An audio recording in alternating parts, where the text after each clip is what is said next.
You can't take failure or success personally. And here's why.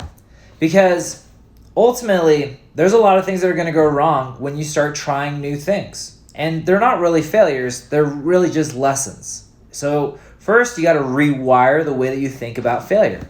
It's not failing if you keep going, right? If you give up, sure, maybe you can consider that a failure. Or you can consider that a pivot into something different.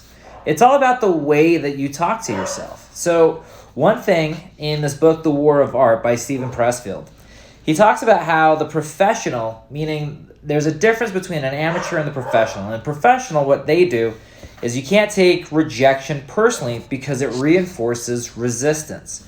The beginning of the book, it talks all about different ways to spot what resistance is in our lives.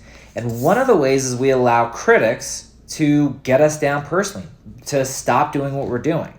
If you've ever heard, there's what's called the crab theory. It's a story about a little boy who goes and he starts putting crabs in a bucket, and there's no top to the bucket. And essentially, the premise of the story is that crabs don't need a top because they'll actually bring each other down.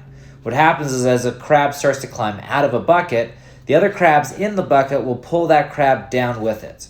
That's what a critic really is. Most people, in fact, all people that I know, and the ones that I don't, if they're doing their own things, they don't have time to criticize because they're actually in the arena. It's only the people who aren't doing what they want to do who have the time and the ignorance to criticize others.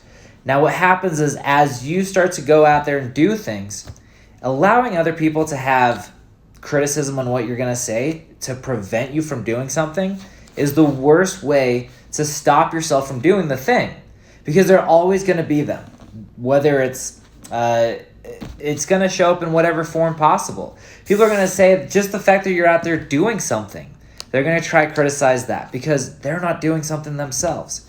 So you can't take failure or success personally. And here's why you can't do success. Because if you're vulnerable to allowing or seeking reward from other people and you're wanting to be validated, you have to be self-validated. You have to validate yourself in what you're doing.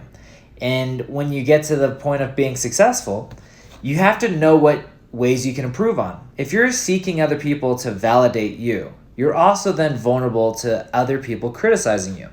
So you got to have a thick skin, and the way you do it is you cut off both taking failure and success personally. And that's my thought for today. Bye.